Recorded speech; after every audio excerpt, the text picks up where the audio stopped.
É convidado do Hora Económico, Miguel Rebelo de Sousa. Miguel, muito boa noite. Olá, boa noite.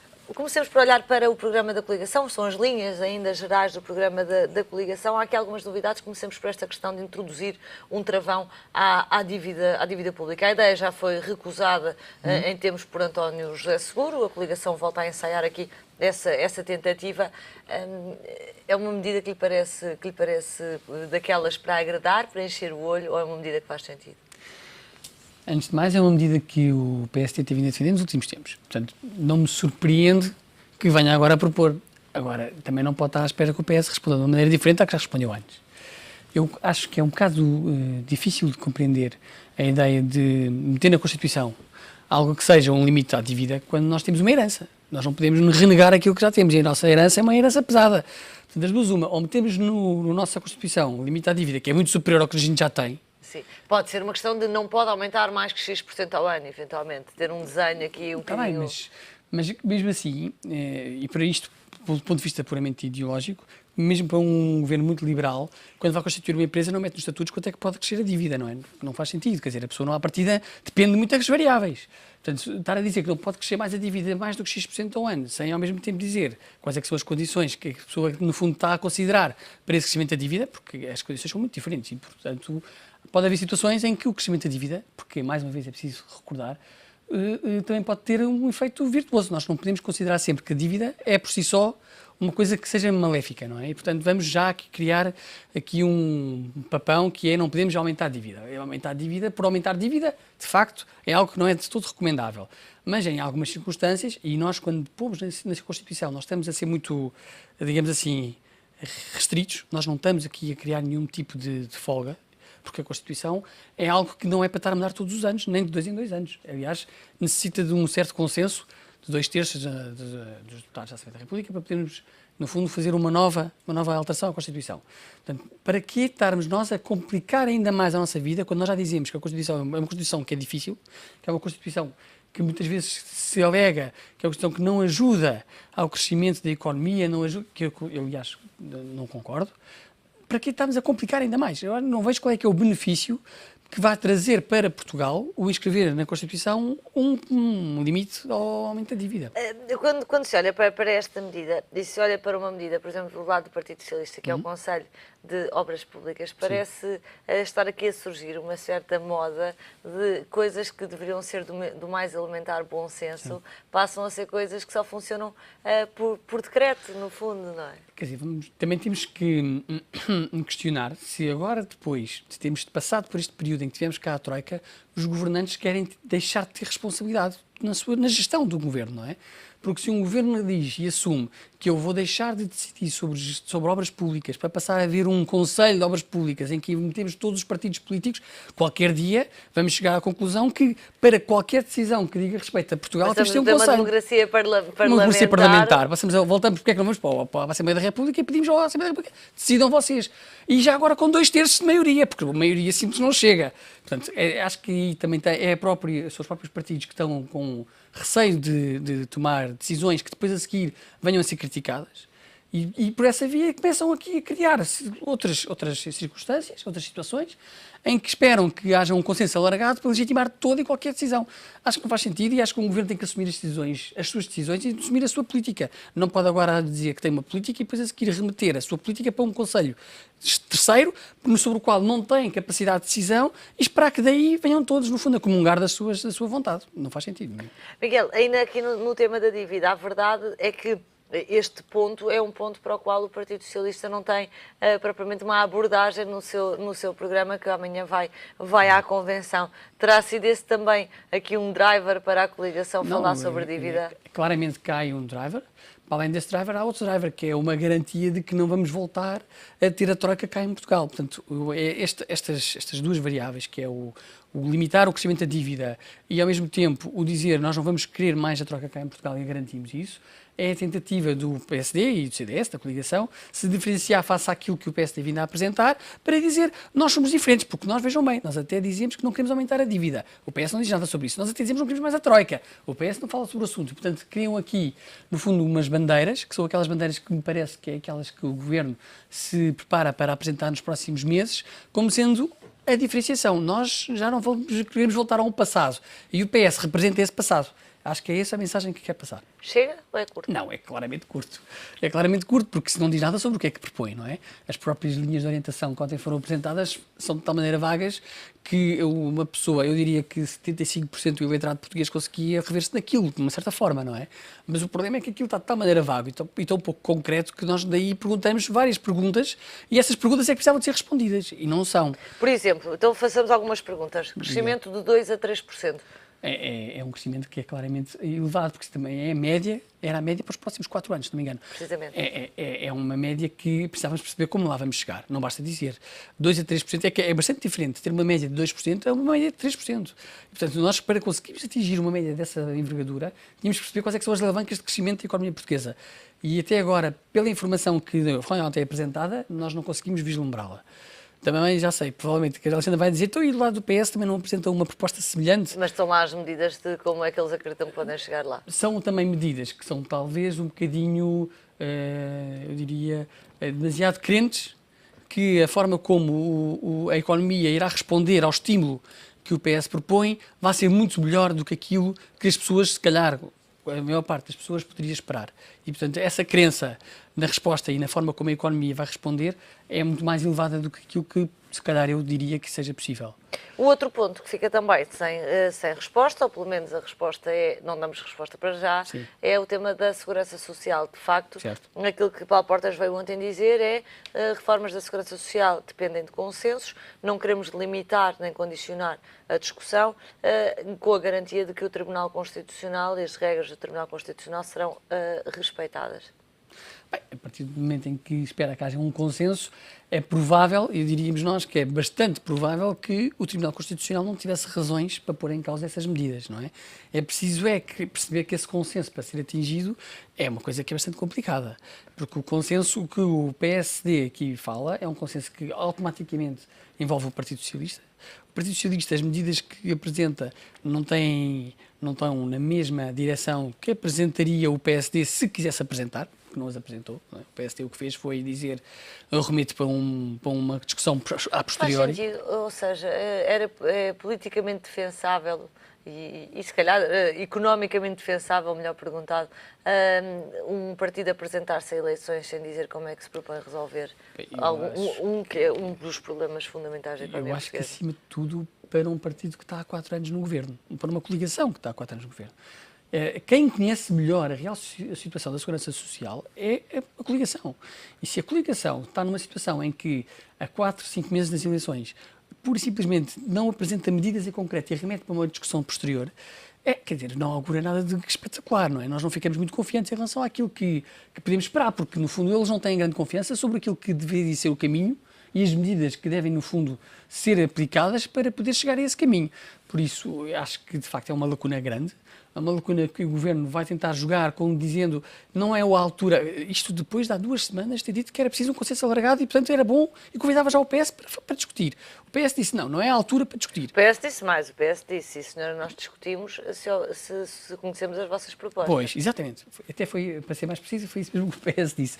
E as propostas não apareceram, não é?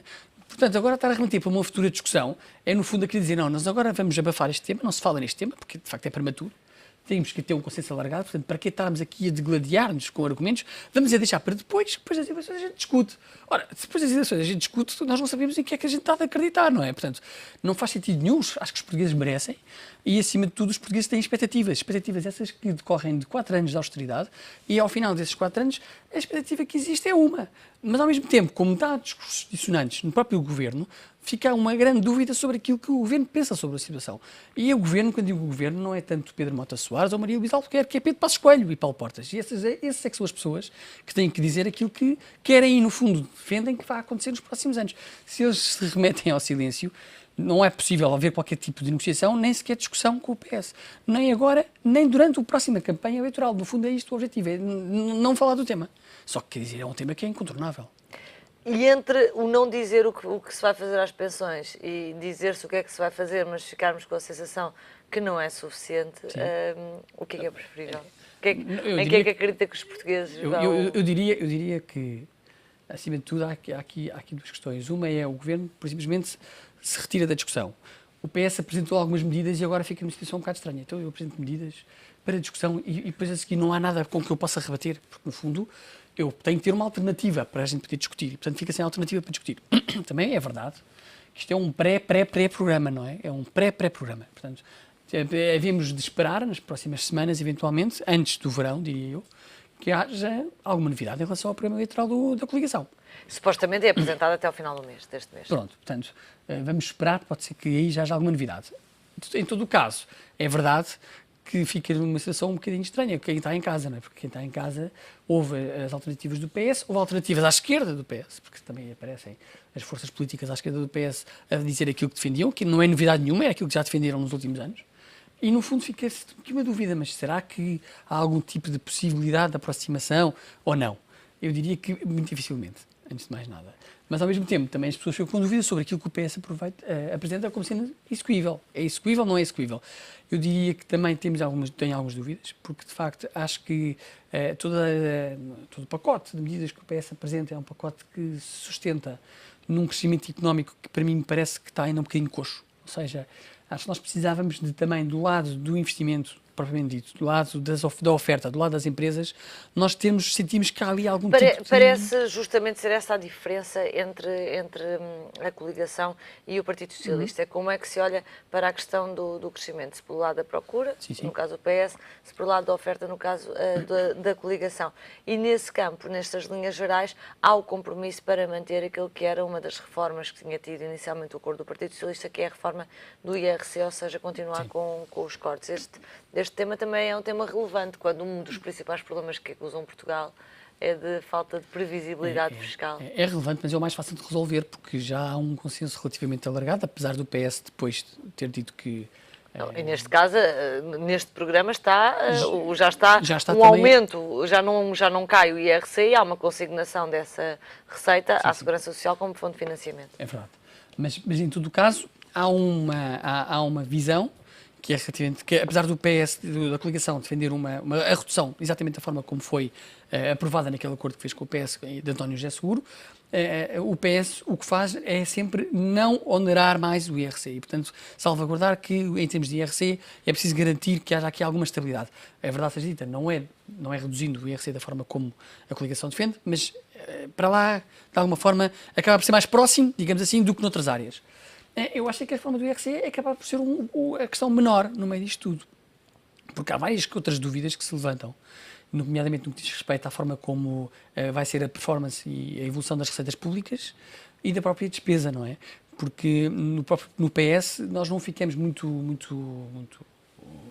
objetivamente não percebemos muito bem como é que vai ser a evolução das despesas nos próximos anos, porque todo o enquadramento das pacotes de medidas que o PS apresenta leva-nos a acreditar que vai aumentar a despesa. Aliás, ontem, pela altura em que a coligação estava a apresentar o programa, as linhas gerais do programa, o Partido Socialista colocou online o desenho final do programa que vai ser apresentado depois da manhã na convenção.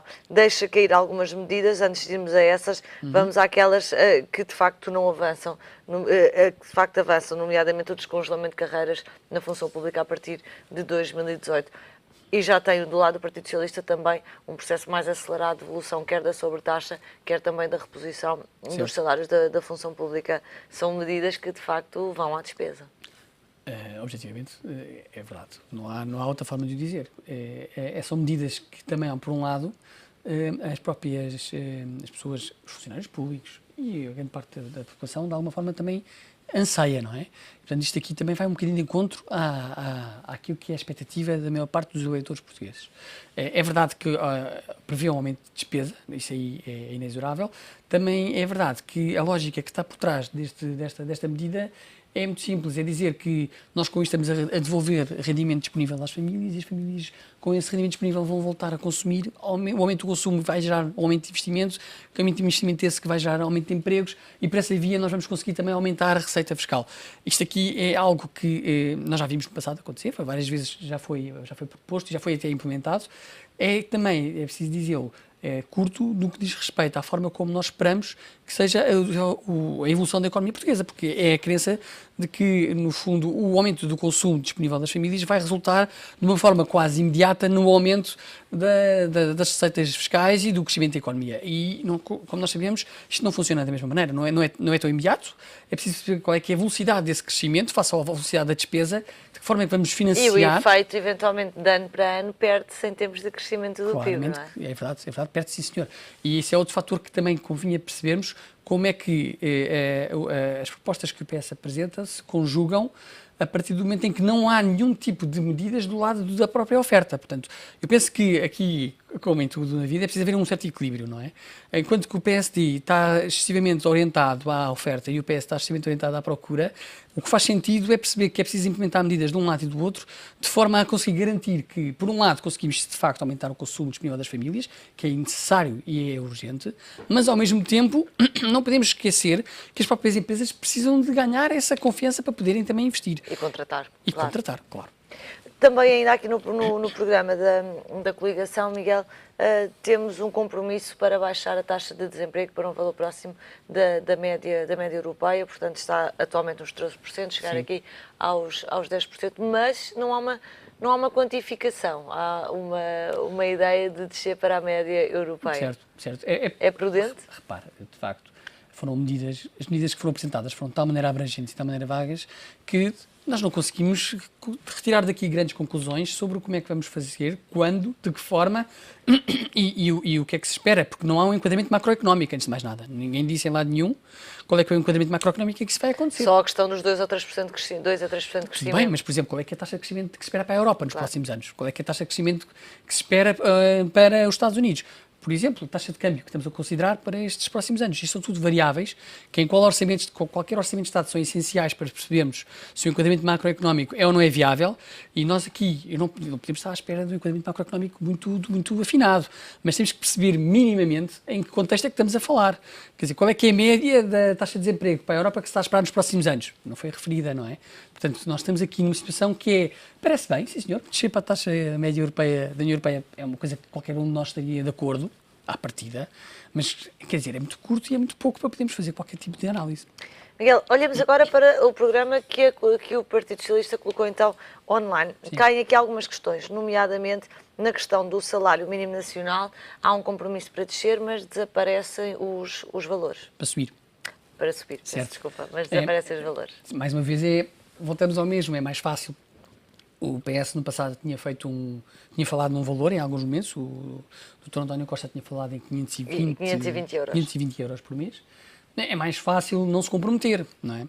Até porque ainda estamos um bocadinho longe das eleições. Admito que quanto mais próximas as eleições estivermos, novidades irão aparecer. E algumas não é? dificuldades também de diálogo, eventualmente, com os credores nacionais? Não, repare, é que de facto é um bocado complicado. O problema é que o PS levou um bocado as expectativas, não é? À partida, o Dr. António Costa tentou sempre demonstrar que tinha medidas muito específicas e que, no fundo, ele viria aqui apresentar uma coisa que é indefensável. É um pacote de tal maneira assertivo e de tal maneira concreto que nós conseguimos mostrar aos portugueses exatamente aquilo que nós estamos a propor em alternativa ao PSD. Dizer que queremos aumentar o salário mínimo nacional não é propriamente uma medida de choque, não é? Quer dizer, é algo que nós esperamos que o PSD também diga. O PSD pode dizer aumentamos de acordo com o enquadramento económico que for permitido. Não é uma diferença de discurso muito grande. É uma forma de jogar um pouco à defesa, de se resguardar. A pena é que ele tenha no passado recente afirmado e dado a entender que ia apresentar valores concretos. Não foi esse o caso. Acho que mais uma vez nós estamos aqui numa situação em que cada um dos partidos já quer mostrar algum serviço, algum trabalho, mas não se quer comprometer com nada em particular que o possa, digamos assim, colocar numa situação que seja difícil, e por isso apresentaram algumas ideias que acabam por ser muito generalistas e muito pouco concretas. Uma ideia muito concreta, e esta Sim. já tinha sido perfeitamente anunciada por António Costa, era a questão da reposição dos feriados. Se eu for governo, disse António Costa, volta a haver 5 de outubro, por exemplo. Também não está no programa. Eu não sei, não compreendo. Não compreendo. Eu admito que tenha sido algum tipo de alteração de discurso resultante de conversas ou conversações com outras áreas ou ou pessoas dos próprios associações patronais, sindicatos, não sei, admite que é estranho, não é? Porque, quer dizer, mais uma vez, foi de tal maneira contundente a forma como o António Costa apresentou essa medida, que era uma medida simbólica. Se calhar tivemos que a conclusão que se esqueceram. E agora amanhã aparece o PS a fazer uma nova versão. Esta parece ser daquelas que não custa anunciar, não é? Quer dizer, não custa nada anunciar. Portanto, eu não estou a perceber muito bem o que é que terá acontecido para deixar de aparecer. Se foi um lapso, acho que nós vamos saber com certeza, porque de certeza que os senhores juristas vão apresentar essa pergunta ao Dr. António Costa. Da primeira oportunidade. Também ainda aqui questões relacionadas com impostos, nomeadamente já não haverá um agravamento do IMI para as segundas residências e também a questão do IMT acaba, que também havia alterações propostas no plano inicial que acabam por não avançar. Certo, acho que também se calhar aqui houve alguma imprudência. A essa altura parecia que havia um pressuposto, que era que as famílias portuguesas que tinham uma segunda casa eram famílias abonadas. Era sinal de que aquela família tinha um bom património. Ora bem, não é bem o caso, não é? Grande parte das famílias portuguesas têm segunda casas há muitos anos, têm segunda casas num contexto em que foi também bastante incentivado o financiamento e o crédito à habitação, mesmo para segundas casas. E o que é verdade é que iria colocar, se calhar, muitas famílias numa situação um bocadinho estranha e um bocadinho difícil, que é o terem de abdicar dessas casas. Porque muitas vezes o que se considera as segundas casas são casas que provavelmente estão a ser arrendadas. Para não falar de quem as herda. Para falar de quem as herda. É que gera-se aqui uma série de situações que são um bocadinho incompreensíveis. Tal como a ideia do próprio imposto sucessório, da reabilitação do imposto sucessório. É uma ideia um bocadinho, para mim, um bocadinho incompreensível. Porque a forma como está a ser apresentada pelo PS é uma forma em que é sobre um valor total, independentemente do número de herdeiros, independentemente do enquadramento, enquanto que o que fazia sentido é cada um dos herdeiros ser tributado na sua esfera individual sobre o valor da herança que recebeu efetivamente. E não dizer uma pessoa que recebe 1,5 milhão de euros a dividir por 10, em que cada um receberia 150 mil euros, cada um, ao final de contas, vai receber 70 ou 80 mil euros porque vai ter uma tributação elevada sobre aquele valor. E, ao mesmo tempo, uma pessoa que recebe uma herança de 300 mil euros, recebe uma herança de 200 mil euros e não é tributada de todo. Não faz sentido nenhum. Portanto, eu espero que também haja aqui alguns ajustamentos e algum afinamento do que foi apresentado, porque há aqui coisas que me parece que do ponto de vista mediático e em termos de mensagem política parece muito bem, mas o que é verdade é que não foi bem pensado e não foi bem ajustado à realidade da economia e da sociedade portuguesa. E, portanto, acho que houve aqui um passo atrás no que diz respeito à questão do IMI e do IMT. Espero que também haja mais alguns recuos, porque há aqui situações e há aqui algumas medidas que, de facto, eu não as implementaria porque são até bastante injustas. Miguel, muito obrigada pelo comentário. Muito obrigado. Comentário de Miguel Rebelo de Sousa, o essencial das linhas gerais do plano da coligação e também do programa que o Partido Socialista apresenta este fim de semana na convenção.